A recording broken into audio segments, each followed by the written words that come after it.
Sherlock Holmes an amp.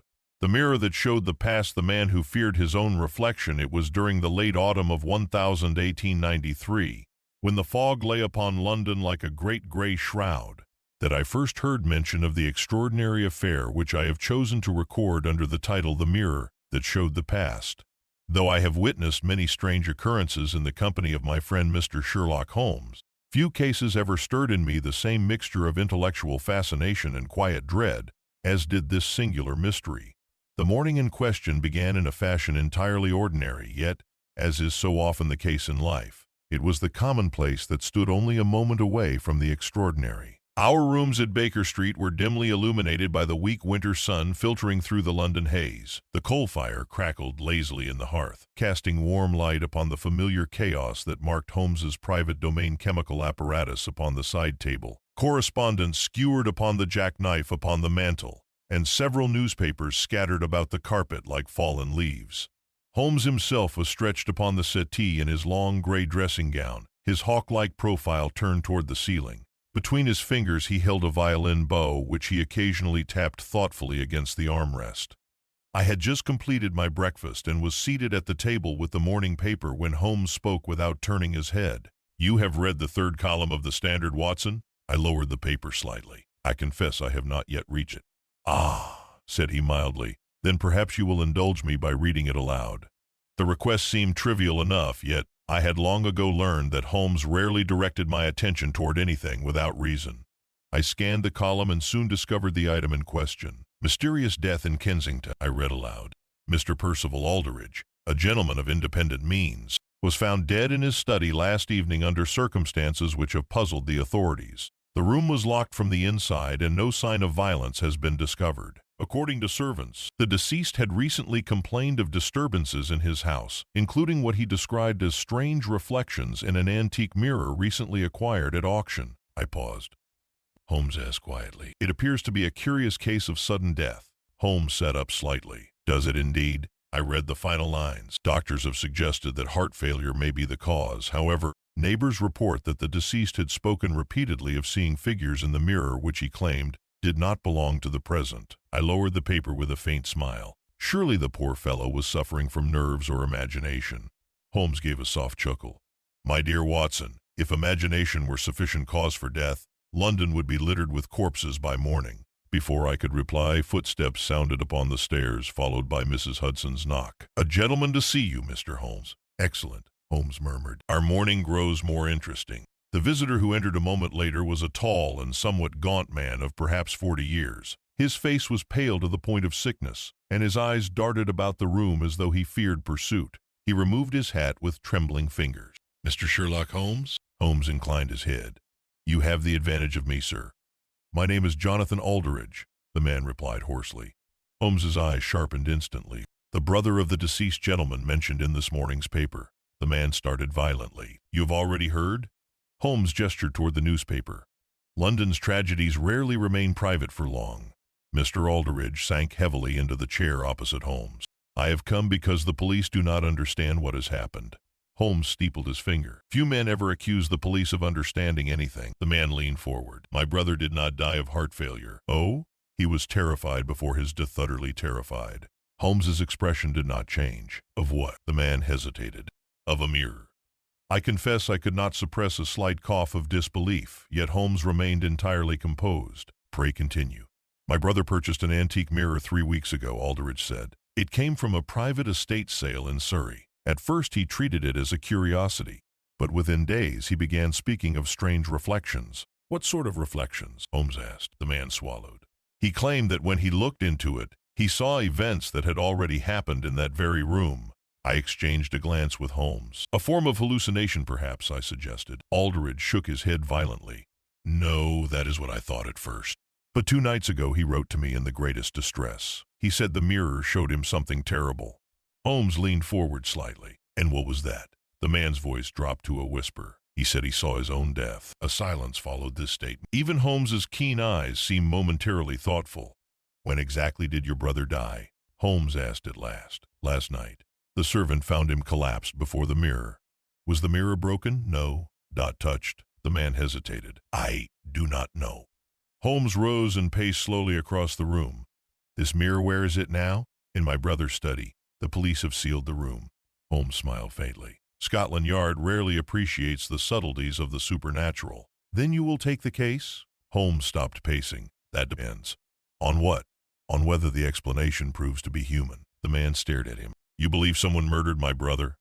Holmes picked up his pipe and filled it carefully with tobacco. My dear Mr. Aldridge, he said calmly, there are only 3 possibilities in this world. He lit the match.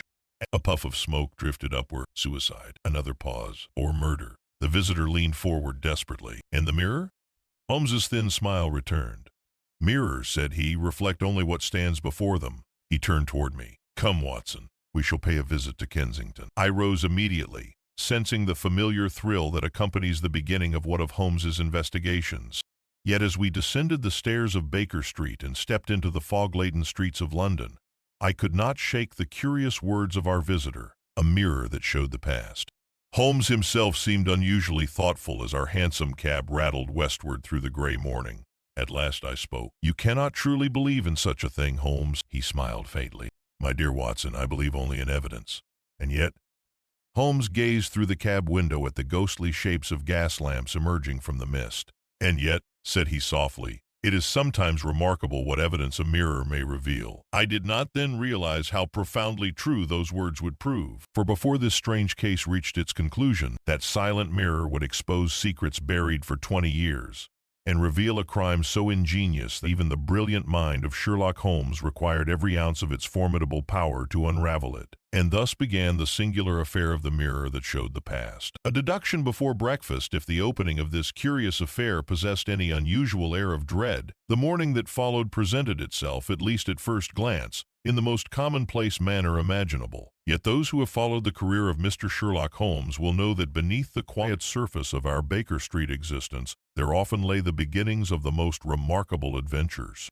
Our visitor, Mr. Jonathan Aldridge, had departed shortly after arranging to meet us later that morning at his late brother's residence in Kensington. Holmes had agreed to inspect the scene personally, though I could detect in his manner a thoughtful reserve that suggested the problem had already begun to engage the deeper workings of his mind. Once the door had closed behind our agitated client, Holmes resumed his seat upon the settee and lit his pipe with the calm deliberation of a man settling down to a puzzle rather than preparing to confront a supposed supernatural mystery. For several minutes he remained silent. I had learned that such silences were rarely empty, Holmes was thinking. At last I ventured a remark. You appear more interested in the matter than your remarks, suggested Holmes. He exhaled a long stream of smoke toward the ceiling. My dear Watson, I am interested whenever a story attempts to persuade intelligent men that the laws of nature have been suspended. You believe the mirror story to be nonsense? Holmes shrugged slightly. Most likely. And yet you accepted the case. Holmes sat forward, his keen gray eyes brightening. Because nonsense, he said, is very often the cloak beneath which intelligence hides its work.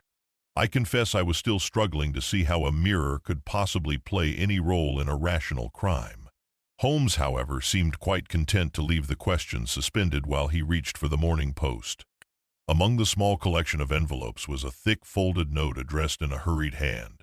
Holmes examined the writing with a brief glance before opening it. Ah, said he softly. More news of the Aldridge affair? No, Holmes replied. Something considerably more mundane. He passed the letter across to me. Read it, Watson. It proved to be a brief message from a gentleman named Mr. Horace Billinghurst of Bloomsbury. The man complained that several valuable books had disappeared from his private library under circumstances he could not explain. No doors had been forced, and his servants denied all knowledge. I looked up. A simple theft. Holmes smiled faintly. Perhaps. You intend to take the case? Certainly not. Then why read the letter? Holmes stood and crossed the room to the mantelpiece where a pair of worn boots lay beside the coal scuttle. He picked up one of them. What do you observe, Watson? I examined the boot dutifully. It is muddy. Holmes nodded. From where? The street, presumably. Holmes shook his head. No, Watson. Observe the color. I leaned closer. The mud upon the leather was reddish-brown and contained small glittering grains, clay, Holmes said. Specifically, the distinctive clay found along the construction sites near Russell Square. I looked puzzled. You have been walking there? Holmes smiled. I have not left Baker Street this morning. I stared at him. Then whose boot is that? Holmes tapped the heel. It belongs to the gentleman who delivered Mr. Billinghurst's letter. I was astonished. You deduce that from the mud? From the mud, the scuff marks upon the threshold, and the fact that the messenger paused long enough upon our steps to smoke a cigarette. How could you possibly know that? Holmes bent down and retrieved a tiny gray ash flake from the carpet. Because he dropped this, could not help laughing. You amaze me, Holmes. Holmes waved the compliment away impatiently. It is merely observation. But what does it prove? Holmes returned the boot to the floor. That Mr. Billinghurst's problem is almost certainly the work of his own clerk. You determined that already? Holmes smiled. My dear Watson, the moment a man claims his servants are innocent, one may safely assume the criminal sits at his own desk. I shook my head with admiration. Remark. Holmes resumed his seat and filled his pipe once more. These small problems are pleasant exercises, he said, but our mirror affair promises something far more interesting.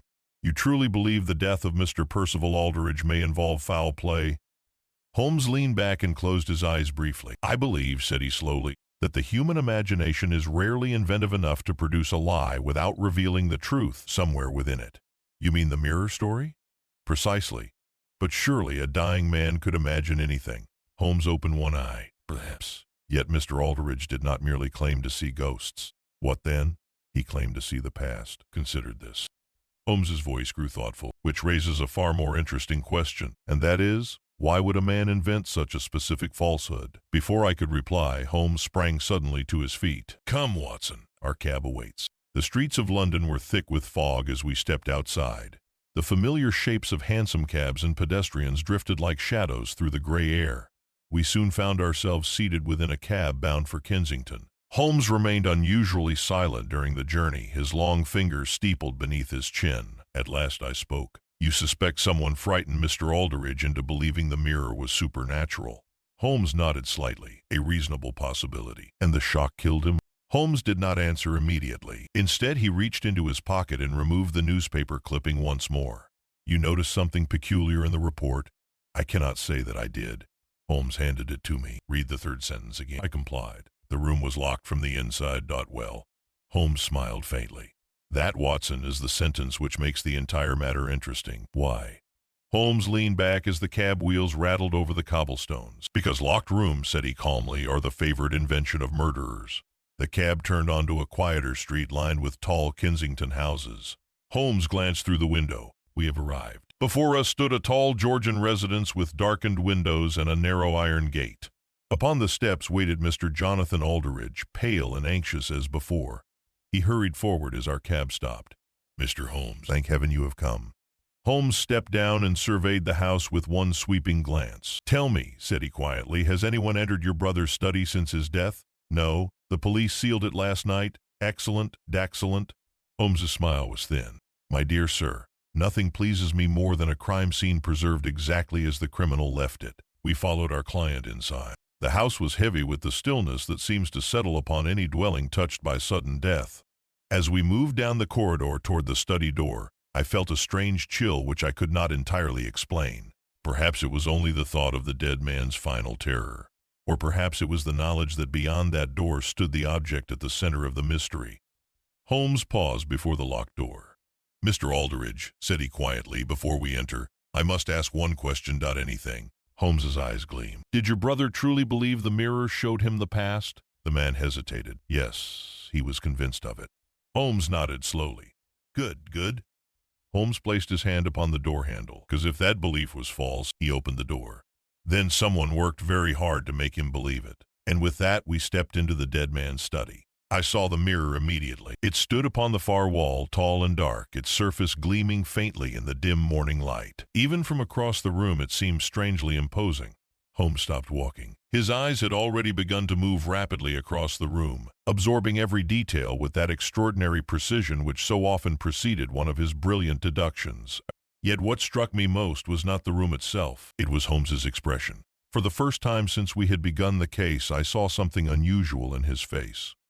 Never that, but unmistakable intrigue. And when Sherlock Holmes looked intrigued, I knew the mystery had only just begun. The study in Kensington. I have often remarked in my chronicles that there are moments when the mind of Sherlock Holmes appears to move with such rapidity that the ordinary observer can scarcely follow the direction of his thoughts. Yet there are other occasions rarer, perhaps when his genius reveals itself not through sudden brilliance but through patient and almost reverent observation. The investigation of Percival Aldridge's study belonged very much to the latter category.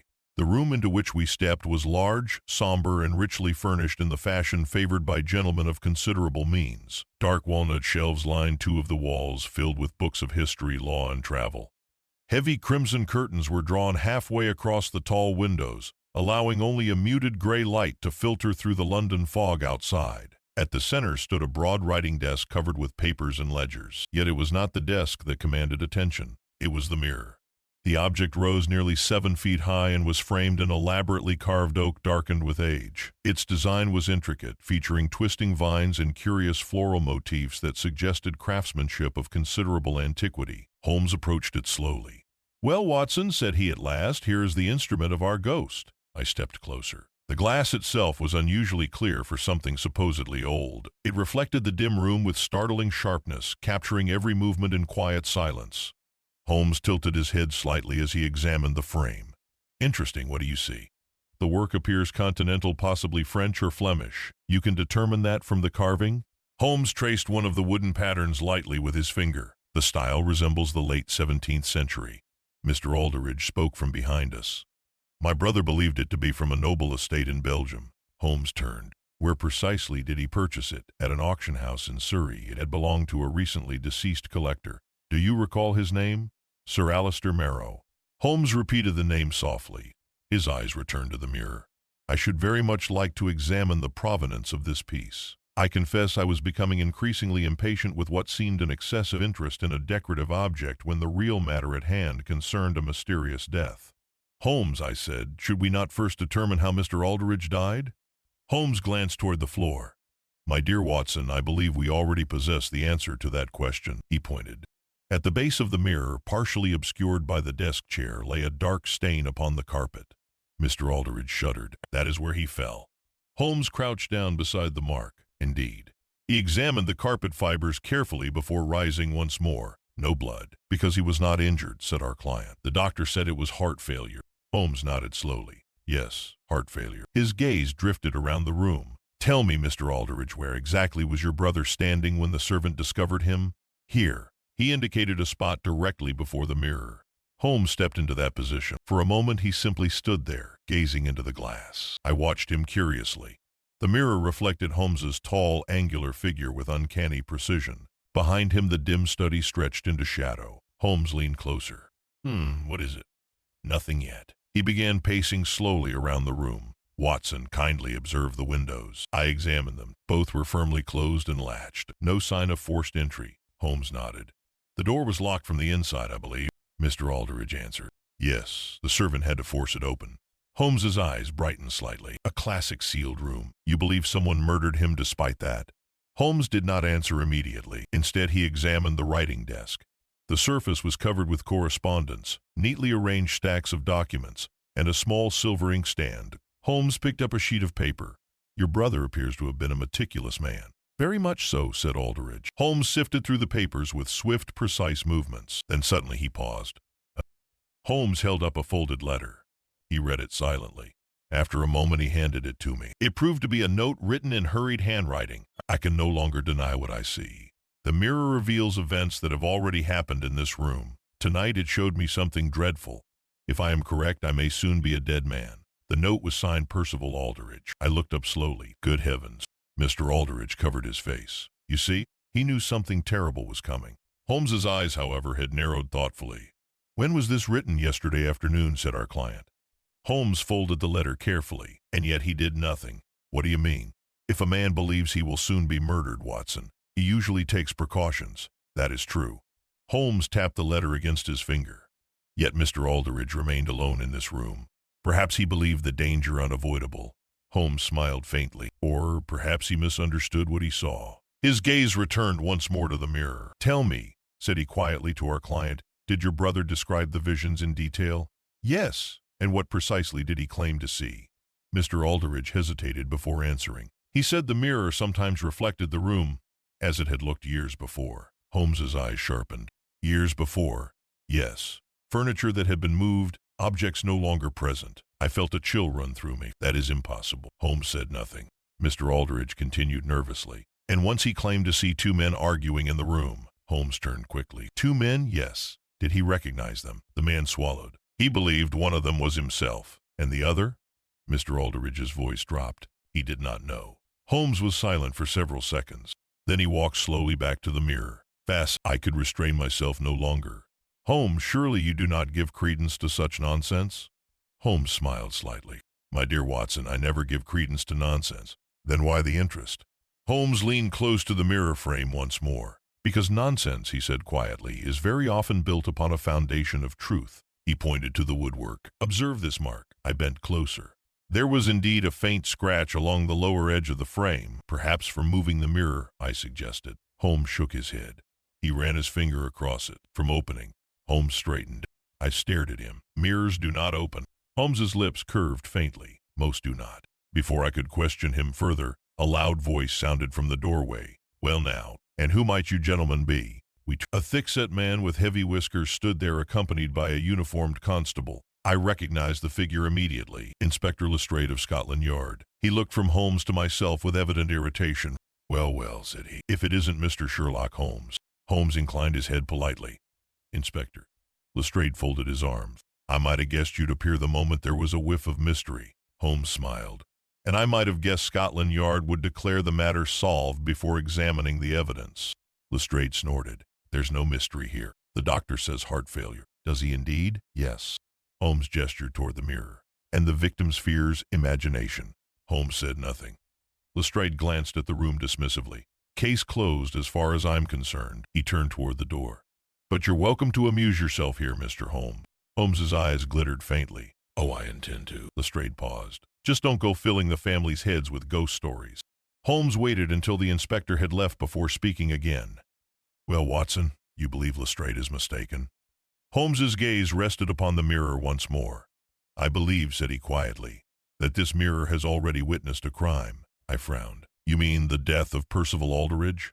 Holmes shook his head slowly. His eyes reflected in the glass, sharp and thoughtful, a far older one. The first suspect, it has always been my experience that Sherlock Holmes rarely allows himself to be hurried by the opinions of others, particularly when those opinions originate from Scotland Yard.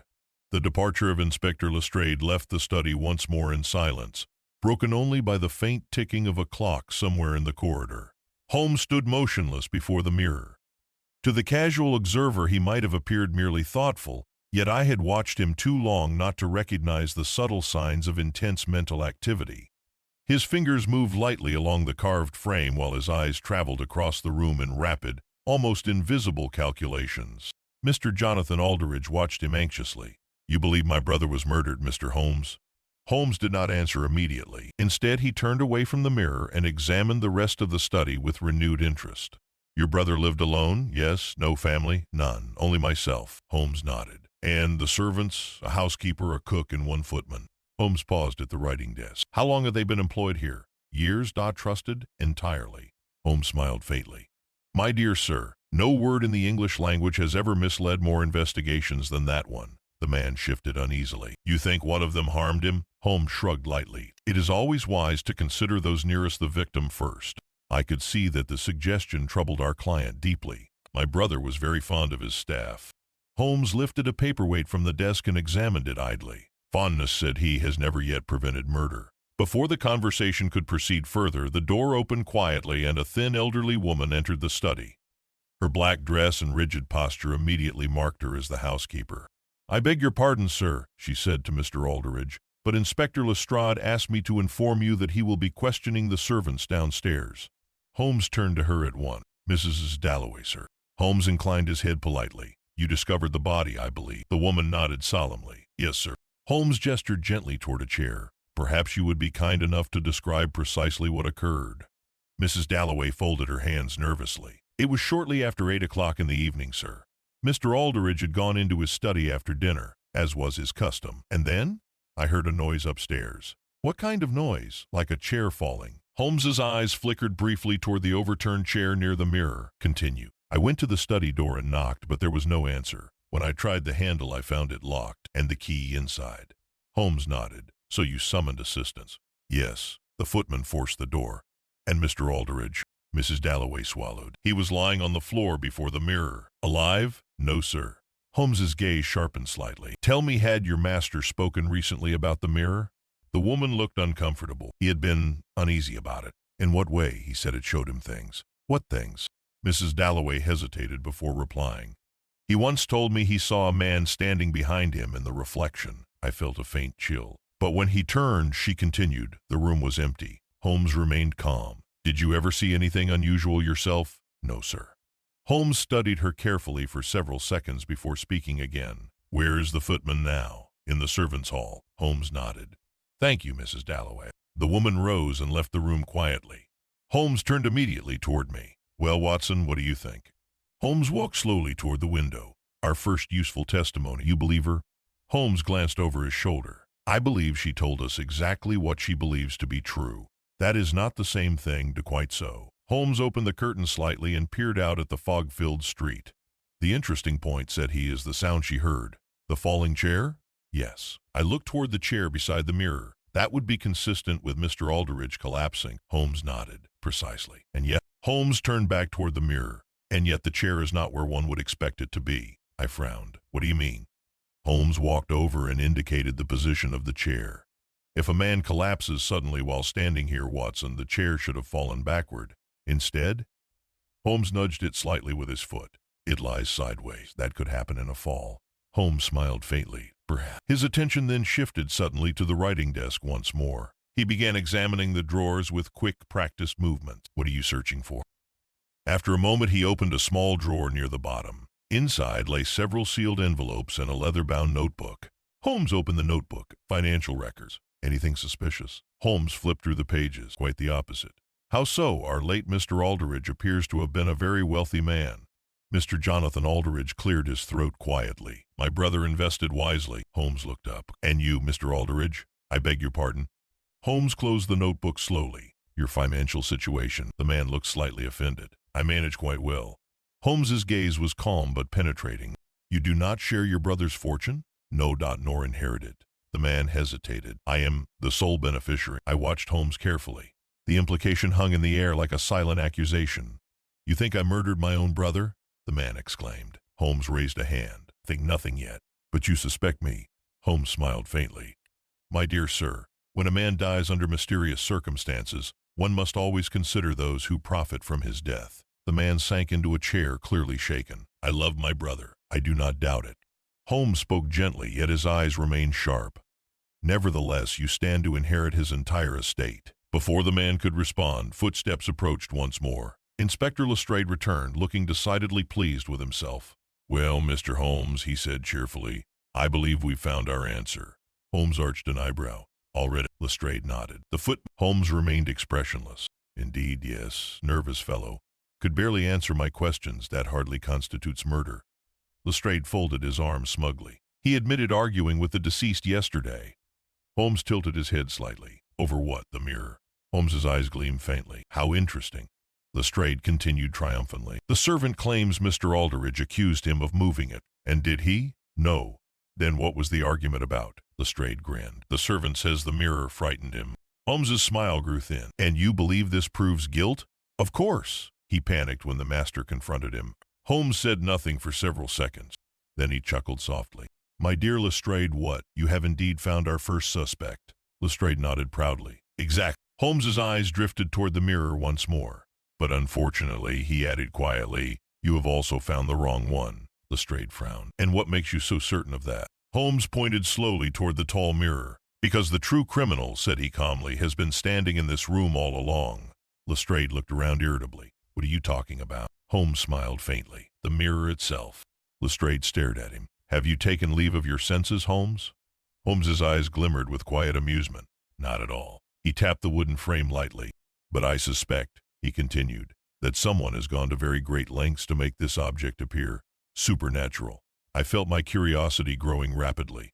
You believe the mirror was used to frighten Mr. Aldridge? Holmes nodded. Yes, and the purpose? Holmes's voice dropped to a thoughtful murmur. To make him believe he had seen something that had already happened. What sort of thing? Holmes turned toward me slowly. A murder. The room fell silent. But whose murder? Holmes's gaze rested upon the glass once more. That, Watson, he said quietly, is the very question we must now answer. The hidden mechanism, if there is one quality which distinguishes Sherlock Holmes above all other men I have known, it is his ability to remain perfectly calm when confronted by circumstances that would appear utterly baffling to ordinary minds. The conversation with Inspector Lestrade had ended with that gentleman departing in a state of visible irritation, muttering something about theatrical nonsense as he withdrew to continue his questioning downstairs. Holmes, however, seemed entirely undisturbed. Indeed, the moment the inspector had gone, he returned his full attention to the mirror with an expression of keen satisfaction. "My dear Watson," said he, rubbing his hands lightly together, "we are at last approaching the most instructive portion of the problem." "You mean the mirror itself?" "Precisely." Mr. Jonathan Aldridge looked from Holmes to the tall glass object with obvious unease. "I assure you, Mr. Holmes, the mirror has always behaved strangely." Holmes smiled politely. "My dear sir, mirrors never behave strangely. Only the men who stand before them do." With that, he crouched once more before the lower portion of the wooden frame. "You remember the mark I pointed out earlier, Watson? The scratch?" Holmes ran his finger along the carved oak. "A most revealing imperfection." I leaned closer. "What does it reveal?" Holmes tapped the wood gently. "That this mirror has not always been fixed in its present position." Mr. Aldridge frowned. "But the servants told me it had not been moved." Holmes glanced up briefly. "I do not doubt that." "Then what do you mean?" Holmes straightened and gestured for me to step nearer. "Observe the frame carefully, Watson." I examined the woodwork as instructed. The carving was elaborate and deep, with vines and leaves twisting along its surface. Yet after several moments my eye detected something curious.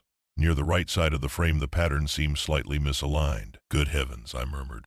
Holmes nodded approvingly. "You see it?" "Yes. The carving does not match the rest exactly."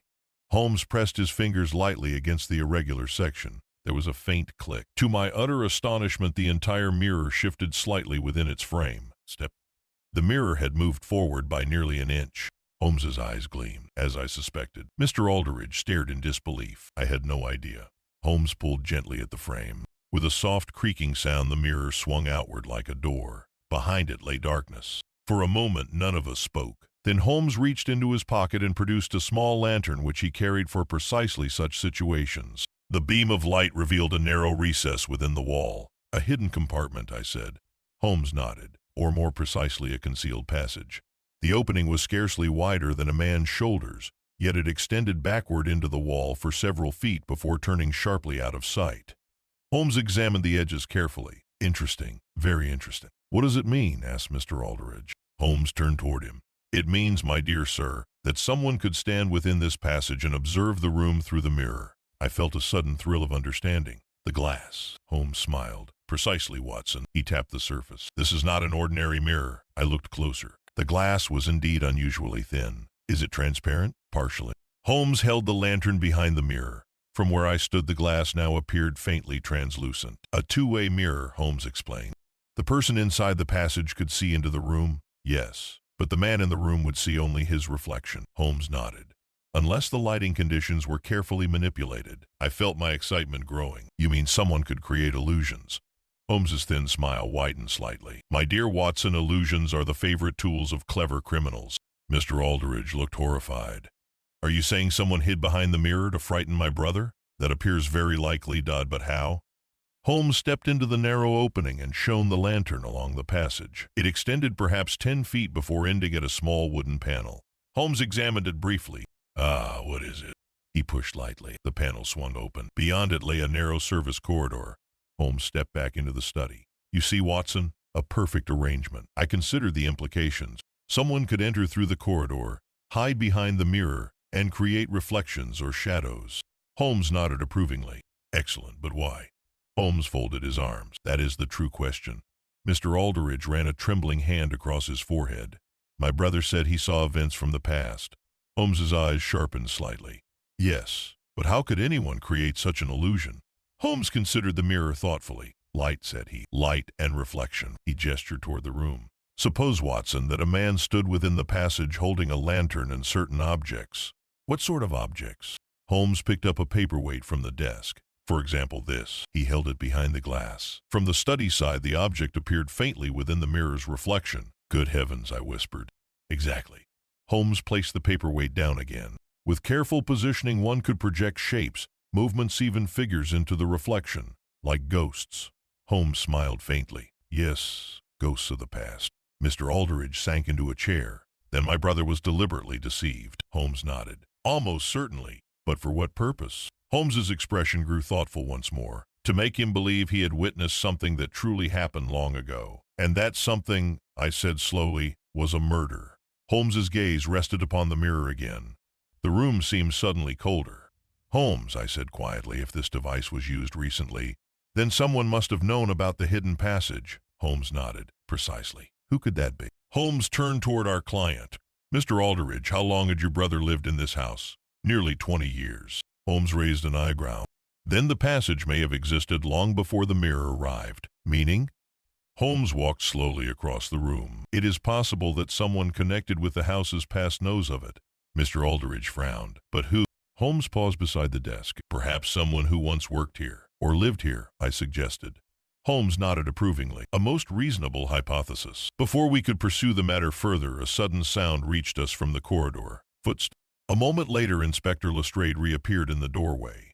Well, Holmes, he said impatiently, I hope you haven't been rearranging the furniture. He stopped abruptly.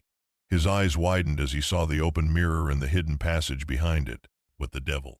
Holmes smiled pleasantly. Good afternoon, Inspector. Lestrade stared at the secret opening. Where did that come from? Holmes gestured calmly. Behind the mirror. Lestrade approached cautiously. Hidden passage, Holmes nodded. A very useful one. Lestrade looked impressed despite himself. Well, I'll be damned. Holmes folded his hands behind his back. The servant you arrested, Lestrade, did he mention this passage? No. Holmes's smile faded slightly. Then I suspect he knows nothing about it. Lestrade scratched his chin thoughtfully. You think the murderer used this? Holmes's eyes glittered faintly. Oh, yes. And frightened the victim with tricks in the mirror? Holmes nodded. Exactly. Lestrade looked at the glass uneasily. Well, I must admit that's clever. Holmes's voice became very quiet. Too clever, perhaps. Lestrade frowned. What do you mean? Holmes glanced once more at the dark opening behind the mirror. It suggests something rather disturbing. And what's that? Holmes spoke slowly. That whoever designed this illusion did not invent it yesterday. A silence followed. Holmes nodded. This mirror was used before. Lestrade looked puzzled. Used for what? Holmes turned toward the glass. For showing someone, he said quietly, a crime that had already happened. The inspector frowned. But whose crime? Holmes's reflection stared back at us from the mirror's surface. That, said he softly, is the secret buried in this house. And for the first time since the case had begun, I sensed that the mystery surrounding the mirror stretched far deeper into the past than any of us had yet imagined. The second disturbance. There are moments in every investigation when a case, which until then appears merely curious, suddenly assumes a darker and more urgent character. Such a moment occurred not long after the discovery of the hidden passage behind the Aldridge mirror. Inspector Lestrade had spent nearly half an hour examining the narrow recess with increasing fascination, though he attempted to conceal his surprise beneath the usual professional skepticism. Well, said he at last, dusting his hands together, I'll admit it's a clever trick. Holmes leaned against the desk with that faintly amused expression which he often wore when Scotland Yard believed itself to be approaching an original conclusion. A trick indeed, Inspector, but one employed with very specific purpose, Lestrade grunted. To scare the victim, no doubt. Precisely, but fright alone doesn't kill a healthy man. Holmes raised an eyebrow. That depends upon the man and the fright. Mr. Jonathan Aldridge, who had been listening in silence, now spoke with obvious distress. You believe someone deliberately terrified my brother to death? Holmes answered calmly. It is one possibility. And the servant? Lestrade waved a hand dismissively. The fellow denies everything. Holmes smiled faintly. As I suspected. You think he's innocent? Holmes's eyes drifted toward the mirror. I think he is not intelligent enough to construct such a deception. Lestrade frowned. You've barely spoken to him. I have not needed to. Before the inspector could retort, the door of the study burst open with such force that all four of us turned in surprise. The elderly housekeeper, Mrs. Dalloway, stood there visibly shaken. Mr. Aldridge, sir. Yes, there's been another incident. Holmes's eyes sharpened instantly. What kind of incident? The woman swallowed nervously. The mirror, sir. A sudden silence filled the room. What about it? Asked Lestrade impatiently. Mrs. Dalloway's voice trembled. It changed. Holmes stepped forward. Explain. The cook was passing through the hallway outside when she saw a light moving inside this room. Lestrade frowned. But the room is locked. Yes, sir. That's what frightened her. Holmes glanced quickly at the open mirror and hidden passage. Mrs. Dalloway continued anxiously. When she looked through the keyhole, she said she saw something in the mirror. What exactly? Holmes asked quietly. The woman hesitated before answering. She said the reflection showed a man standing here, but the room itself was empty. Lestrade snorted. Servant's nonsense. Holmes did not smile this. Did she recognize the man? No, sir. Holmes turned toward the mirror slowly. Did she describe him? Mrs. Dalloway nodded. He wore dark clothes and appeared to be leaning over the desk. Mr. Aldridge looked alarmed. That is precisely where my brother used to stand when working. Holmes's face remained unreadable. Where is the cook now? In the kitchen, sir. Holmes turned to Lestrade. Inspector, may I suggest we speak with her immediately? Lestrade shrugged. Why not? We followed Mrs. Dalloway downstairs into the kitchen, where the cook, a stout middle-aged woman named Mrs. Briggs, sat, nervously wringing her hands. The moment she saw us, she rose abruptly. I swear I didn't imagine it, sir. Holmes raised a calming hand. Please sit down, Mrs. Briggs. Simply tell us exactly what you saw. The woman took a deep breath. I was walking past the study when I noticed a flickering light through the curtains. Holmes nodded encouragingly. And then I looked through the keyhole. Her voice lowered. At first I saw nothing, only the mirror. What happened next? Suddenly a man appeared in the reflection. Lestrade crossed his arms. Did he enter the room? No, sir. You're sure? Yes. Holmes leaned forward slightly. What was the man doing? He was standing by the desk, as though searching through the papers. Holmes's eyes gleamed. Did he turn toward the mirror? Yes, and then the woman shuddered visibly. He vanished. Lestrade rolled his eyes. Probably just someone leaving the room. But the door was locked, she protested. Holmes nodded thoughtfully. Indeed. Mr. Aldridge looked pale. Holmes, could someone still be using the passage? Holmes's expression had become unusually serious. That possibility cannot be ignored. Lestrade frowned. But we just searched it. Holmes turned toward the kitchen door. Yes, and found no one. Holmes's gaze drifted thoughtfully toward the hallway leading back to the study, which makes the matter considerably more interesting. We returned upstairs at once. The study door remained closed exactly as we had left it. Lestrade unlocked it. The room inside appeared unchanged. Holmes moved swiftly to the mirror and inspected the hidden passage once more. He examined the floor carefully, then the frame, then the desk. What do you see? Holmes did not answer immediately. Instead, he picked up the lantern and stepped briefly into the hidden recess. When he emerged again, his face wore a curious expression. Lestrade demanded. Holmes replaced the lantern upon the desk. It appears our visitor has already departed. You found something? Holmes pointed to the floor beside the mirror. There, faintly visible in the carpet fibers, lay a small trail of dust. Lestrade bent down. Footprint. Holmes nodded. Very recent ones. But how could anyone enter the passage without us noticing? Holmes gestured toward the corridor. The house is large, Inspector. Lestrade muttered irritably. So someone slipped in after we left the room. Holmes's eyes had grown thoughtful again. Possible. Mr. Aldridge looked deeply troubled. But why return now? Holmes stood silently for several seconds.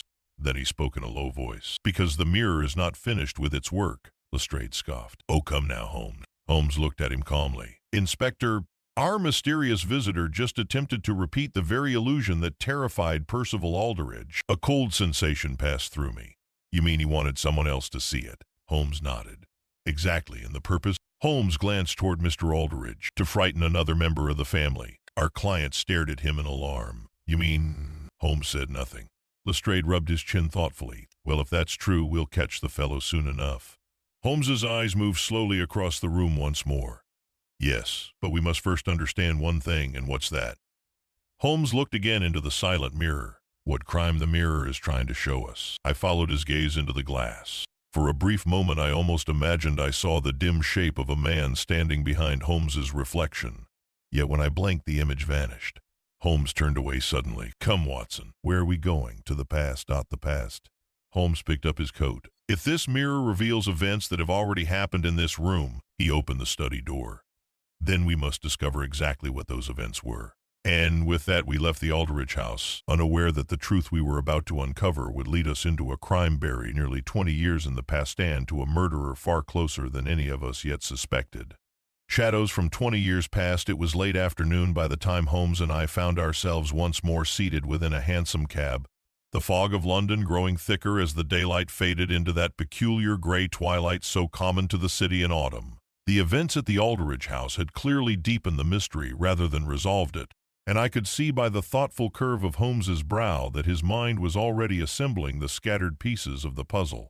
You spoke of going into the past, Holmes, I said as the cab rattled along the damp streets. Where precisely are we headed? Holmes glanced at me with a faint smile. To the land registry office in Lincoln's Inn Fields. The property records. Precisely. You believe the house itself holds the key? Holmes leaned back slightly, his long fingers steepled beneath his chin. My dear Watson, when a crime appears to be connected with a house, the house itself often proves to be the most reliable witness. You think something happened there long ago? I am quite certain of it. And the mirror was used to recreate that event? Holmes nodded. Or rather, to suggest it. I considered this for a moment. But why frighten Percival Aldrich with a scene from the past? Holmes's eyes glimmered faintly in the dim cab light. To make him believe he had discovered a terrible secret. And then, Holmes spoke quietly. A man who believes he has uncovered a hidden crime may become very dangerous to the person who committed it. The cab soon delivered us to the quiet stone buildings surrounding Lincoln's Inn Fields. Holmes wasted no time entering the registry office, where a gray-haired clerk eventually produced the ownership records of the Kensington residence. Holmes examined the documents with swift efficiency. Ah, he murmured. You have found something? Holmes passed the paper across to me. The house was built in 1872. That is not remarkable. Continue reading. I scanned further. The original owner was a Mr. Charles Bramwell. Holmes nodded. Precisely. And Holmes pointed to another entry. Note the date of transfer. I looked at 1874. Exactly 2 years later. What happened? Holmes tapped the margin. The property was sold under unusual circumstances. What sort of circumstances? Holmes's voice dropped slightly. The owner died suddenly. Another death? Holmes nodded. Mr. Charles Bramwell was discovered in his study. I felt a strange sensation of recognition. In the same room as Percival Aldrich? Holmes's thin smile returned. The very same. Good heavens. Holmes folded the paper carefully. The official record states that Bramwell died of apoplexy, like Aldrich's supposed heart failure. Holmes's eyes glittered. You perceive the similarity. But that was 20 years ago. Yes, and you believe the two deaths are connected? Holmes stepped out into the evening fog once more. I believe someone wishes us to think so. We returned to Baker Street shortly after dusk. Holmes spent the next hour pacing the sitting room in silence while I attempted to organize my thoughts regarding the case. The idea that two men might have died in precisely the same manner within the same room struck me as far too coincidental to ignore. At last I broke the silence. Holmes, if Bramwell died in that house 20 years ago, could the mirror have been involved then as well? Holmes stopped pacing. A very interesting question. Is it possible? Holmes shook his head slowly. No, why not? Because the mirror did not arrive in the house until 3 weeks ago. Then how could anyone recreate the earlier event? Holmes smiled faintly. My dear Watson, criminals often recreate past events to conceal their own present crimes. Before I could pursue the thought further, a sudden knock sounded at the door. Mrs. Hudson entered with a telegram. Holmes took it and read it quickly. News from Lestrade. Holmes handed it to me. It read, footman released. No evidence against him. Mirror examined, nothing unusual found. I looked up. Nothing unusual. Holmes chuckled softly. Lestrade possesses many admirable qualities, Watson. Unfortunately, curiosity is not among them. You still believe the mirror is the key. Holmes turned toward the fireplace. I believe it was used as a stage. A stage? Yes. For a performance. What sort of performance? Holmes's eyes reflected the flickering firelight. The recreation of a murder. Felt a chill. Holmes, suppose Percival Aldrich saw such a scene in the mirror. Holmes nodded slowly. Yes, he might believe he had witnessed the original crime. Exactly. But then why kill him? Holmes resumed pacing. Because he recognized something. What?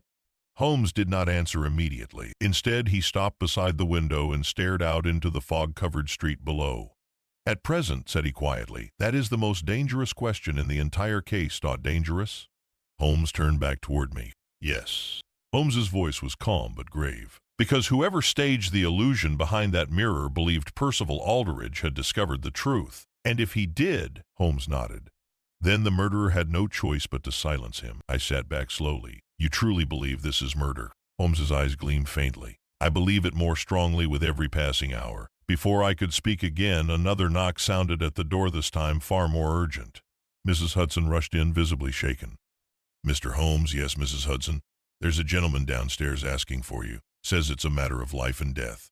Holmes exchanged a quick glance with me. Send him up. Moments later, the door opened and Mr. Jonathan Aldrich stumbled into the room. His face was pale with alarm. Mr. Holmes, something terrible has happened. Holmes stood immediately. What is it? The mirror. Holmes's eyes sharpened. Yes, it showed another scene tonight. My heart began to race. What scene? Holmes asked quietly. Mr. Aldridge's voice trembled. A man standing over a body. Holmes stepped forward. Who's the man swallowed? My brother. A heavy silence filled the room. And the man? Holmes asked slowly. Mr. Aldridge looked at him with horror. The reflection showed his face clearly. Holmes's voice dropped to a whisper. And whose face was it? The man's eyes widened. Holmes sets a trap. The announcement made by Mr. Jonathan Aldridge produced one of the most profound silences I have ever witnessed in the sitting room at Baker Street. The fog outside pressed thickly against the windows, and the only sound in the room was the faint crackling of the fire upon the hearth. Holmes stood motionless before our visitor. "You are certain of what you saw?" he asked quietly. Mr. Aldridge ran a shaking hand across his brow. "I wish to heaven I were mistaken. You recognize the face in the mirror clearly?" "Perfectly." Holmes's eyes remained fixed upon him. "And the reflection showed you standing over your brother's body?" I could not suppress an exclamation. "But that is impossible." Mr. Aldridge turned to me helplessly. "I was not even in the house when he died." Holmes nodded slowly. "That, my dear sir, is precisely why the illusion was arranged." Mr. Aldridge stared. "You mean someone wishes to accuse me?" Holmes's expression had grown very grave. "Yes, but why?" Holmes turned toward the fireplace and clasped his hands behind his back. "Because it is the most convenient solution," spoke quickly.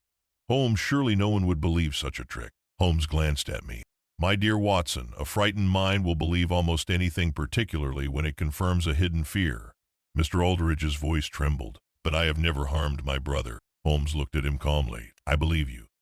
Lestrade, who had arrived shortly after the telegram and was now standing beside the door, gave a skeptical grunt. "Well, that's very generous of you, Holmes." Holmes ignored the remark. "Tell me exactly what happened tonight."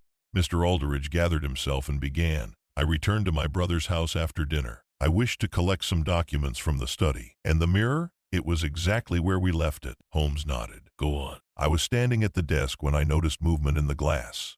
"Behind you?" "Yes." "What did you see first?" "Only shadows." Holmes's eyes flickered. "Projected shadows?" "I suppose so, Dannon." The scene became clearer.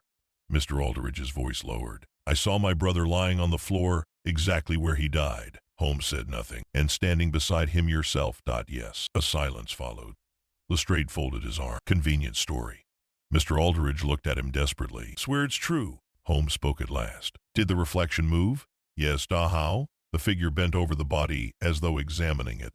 Holmes's eyes brightened slightly. "And then?" It turned toward the mirror and vanished? "Yes." Holmes nodded thoughtfully. "Exactly as Mrs. Briggs described earlier." Lestrade frowned. "You mean someone was in the passage again?" Holmes smiled faintly. "I have no doubt of it. But why show him his own face?" the inspector demanded. Holmes turned slowly. "To accuse." Lestrade snorted. "Well, if the fellow wants to accuse him, he might as well do it properly." Holmes's gaze rested calmly upon him. "That, Inspector, is precisely what he intends." "What do you mean?" Holmes walked to the window and peered through the foggy glass. "The mirror illusion serves two purposes." "Which are?" "First, to frighten Mr. Aldridge, and second—" Holmes turned back toward us. "To establish a story." "A story?" Lestrade frowned. "What sort of story?" Holmes spoke quietly. "That Jonathan Aldridge murdered his brother." The room fell silent. Mr. Aldridge sank into a chair. "But that is madness." Holmes shook his head. "No." Lestrade looked doubtful. "And how exactly would that work?" Holmes began pacing slowly across the room. "Imagine, Inspector, that several servants claim to have seen strange reflections in the mirror, which they already have. Precisely." Holmes stopped beside the table. "Then imagine that the mirror reveals a scene showing Mr. Aldridge standing over the body." Lestrade rubbed his chin. "People might believe it." Holmes nodded. "Especially if they already suspected him," spoke suddenly. "But why would anyone suspect him?" Holmes turned toward me. "Because he inherits the entire estate." Mr. Aldridge covered his face. "Good heavens." Lestrade looked thoughtful now. "So the killer wants the blame to fall on him." "Exactly. But who benefits from that?"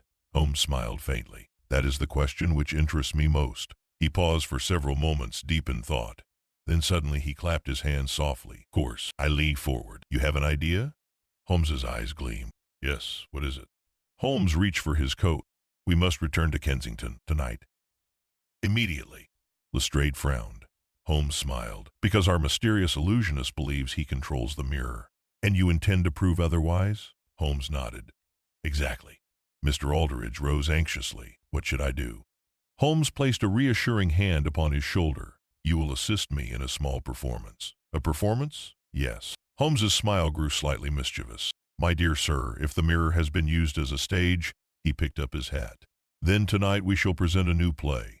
Lestrade sighed. I suppose you'll tell us the plot eventually. Holmes opened the door. In due time, Inspector. And what happens first?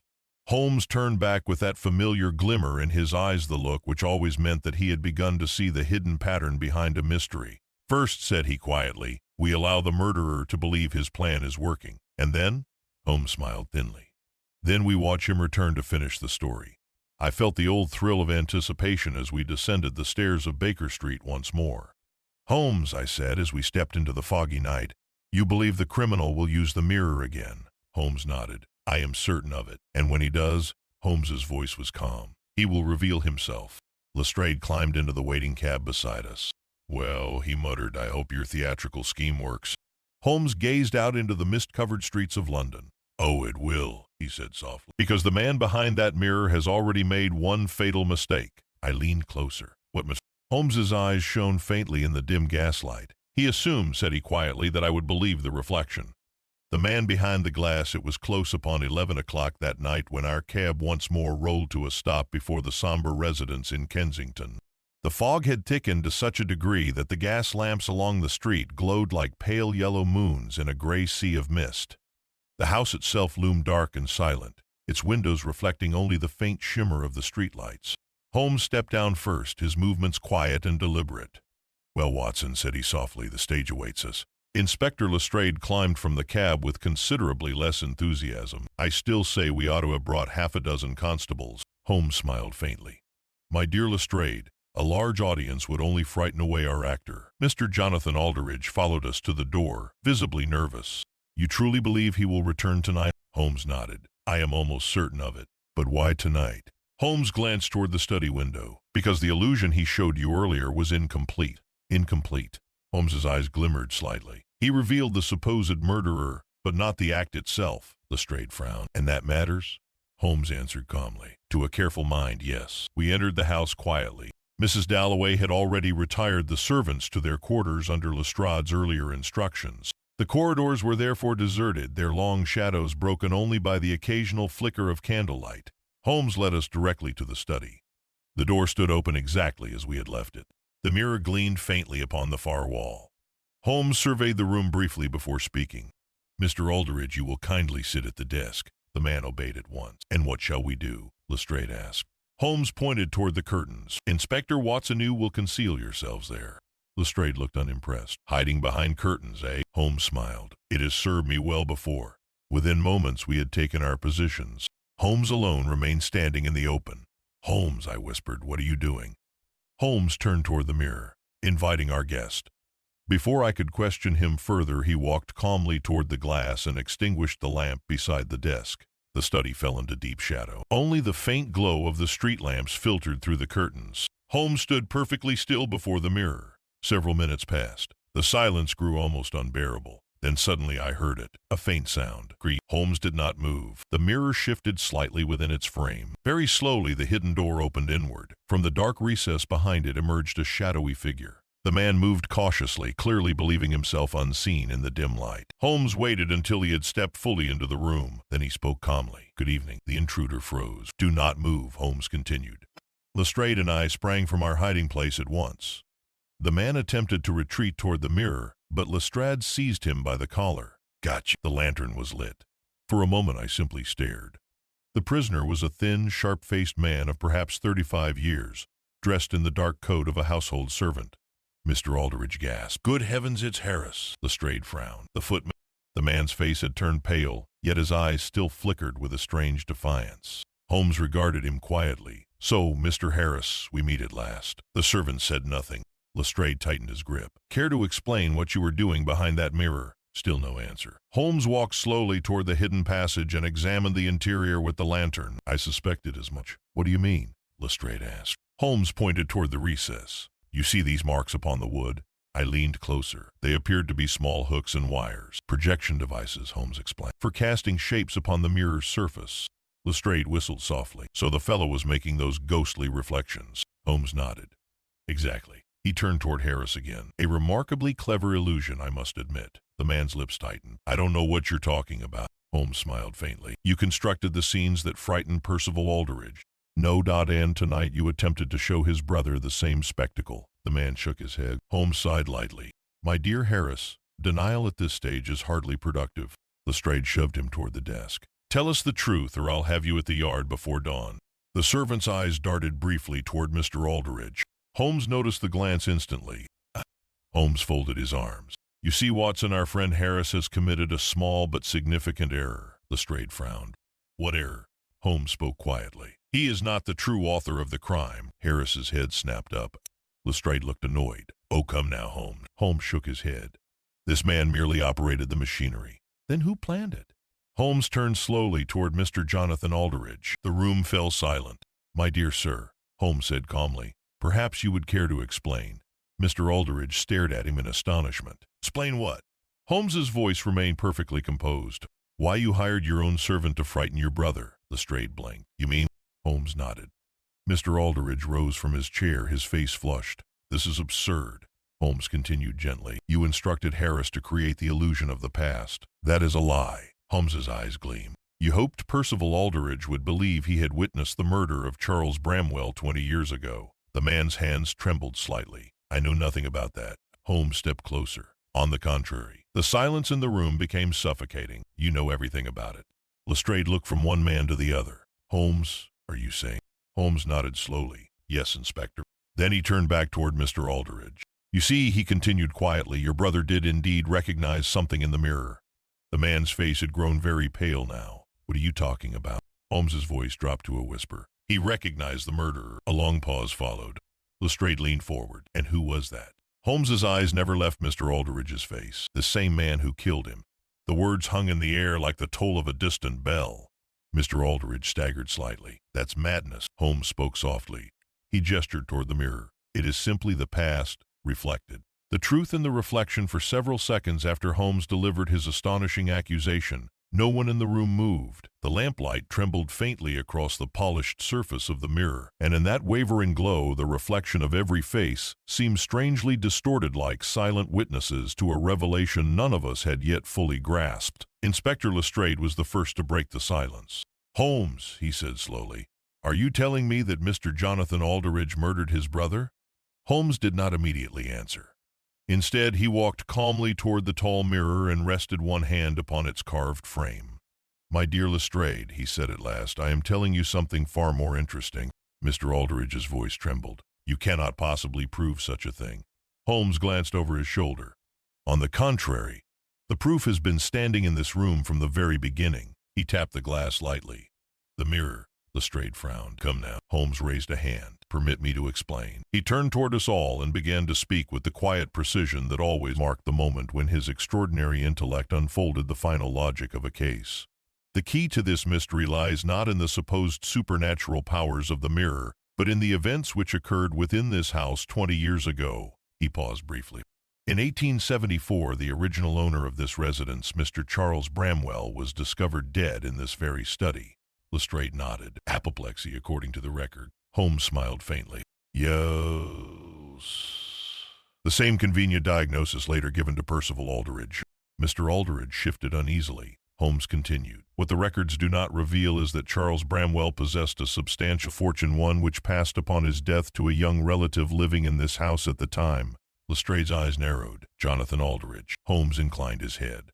Exactly. The man's face flushed. That proves nothing. Holmes ignored the protest. You see, Watson, the house was originally constructed with this concealed passage for the use of servants, an architectural curiosity not uncommon in certain Victorian residences. He gestured toward the opening behind the mirror. At some point after Bramwell's death, the passage was sealed and forgotten. Lestrade scratched his chin. So how does the mirror come into it? Holmes smiled thinly. Because our clever Mr. Aldrich recently rediscovered the passage. The accused man remained silent now. Holmes continued. 3 weeks ago, he purchased this antique mirror and installed it precisely over the hidden recess. And then hired Harris to operate the illusions, I said. Holmes nodded. Exactly. Lestrade folded his arm. But why go to all that trouble? Holmes turned toward Mr. Aldrich once more. Because Percival Aldrich had begun to suspect the truth about Charles Bramwell's death. A flicker of alarm crossed the man's face. Holmes saw it instantly. Yes, You see, Watson, Percival had been studying the history of the house. He discovered something? Holmes nodded. A discrepancy in the old records. Lestrade looked interested now. What sort of discrepancy? Holmes spoke quietly. The time of Bramwell's death. The room remained silent as Holmes continued. Bramwell was supposedly alone in his study that night, but he wasn't? Holmes's eyes gleamed faintly. He turned slowly toward Mr. Aldrich. He had a visitor. Lestrade leaned forward. And that visitor was... Holmes finished the sentence calmly. Jonathan Aldrich. The man suddenly slammed his hand upon the desk. This is outrageous. Holmes remained perfectly composed. You were young then, perhaps 20 years old. So what? You quarreled with your wealthy relative over money. The man said nothing. Holmes continued quietly. The argument became violent. Lestrade muttered softly. And Bramwell died. Holmes nodded. But the young Jonathan Aldrich discovered something remarkable. He gestured toward the mirror, the hidden passage. The silence in the room deepened. With the body lying here upon the floor, you realized you could escape unseen. Holmes pointed toward the concealed opening. You slipped into the passage, leaving the room locked from the inside. Lestrade's eyes widened. A locked room death. Holmes nodded. Precisely. And everyone assumed it was natural? Exactly. Mr. Aldrich's face had grown gray now. Holmes continued in the same calm voice. For 20 years the crime remained hidden. He paused briefly. Until Percival Aldrich began to investigate the past. The man suddenly laughed harshly. So you think I frightened him with the mirror to stop him? Holmes shook his head slowly. No, then what? Holmes's eyes hardened. You intended to convince him that the mirror had revealed Bramwell's murder. The man stared at him. And when Percival saw the scene, he recognized something. What? Holmes spoke quietly. He recognized the face of the killer. The room felt suddenly cold. Lestrade turned sharply toward Mr. Aldrich. Is that true? The man's lips trembled slightly. Holmes continued. You had not anticipated that possibility, so you silenced him. Holmes nodded. Mr. Aldrich's voice rose suddenly. I never touched him. Holmes's eyes flashed. You frightened him to death.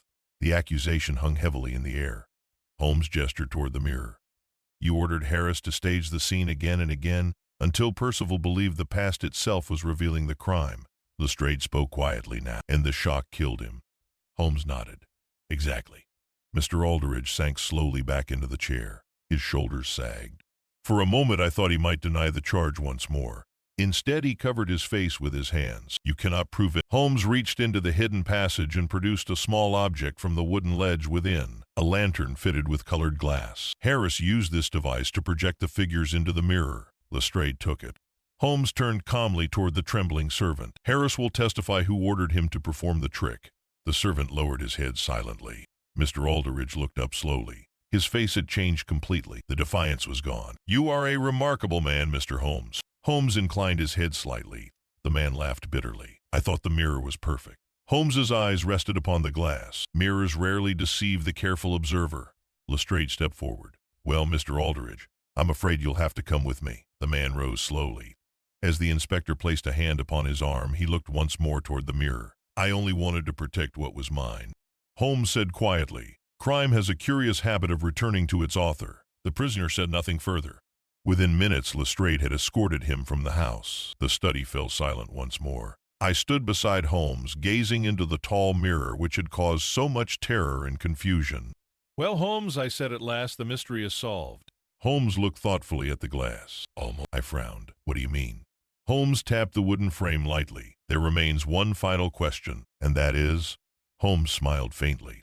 Why Percival Aldrich believed the mirror showed the past before the illusions began. I stared at him. You mean?